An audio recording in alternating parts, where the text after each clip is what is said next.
ប់ហើយគេទៅតែផ្លូវជាតិលេខ1បាច់ទេបងប្អូនអើយផ្លូវជាតិលេខ1ផ្លូវជាតិលេខ1មិនមានញឹកដល់ម៉ោង1ម៉ោង2ទៅស្ងាត់ផ្លូវជាតិលេខ1ម៉ូតូឡាននឹងច្រេះ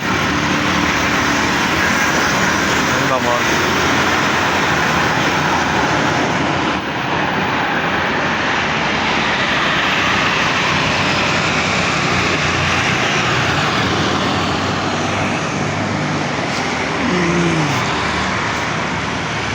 ទិដ្ឋភាពផ្លូវជាតិលេខ1ពេលរាត្រីថ្ងៃទី18អាទិត្យថ្ងៃទី13ខែ1ឆ្នាំ2026តាមដានទាំងអស់គ្នាបងប្អូនផ្លូវជាតិលេខ1ម៉ោង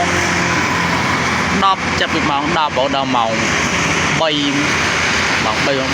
4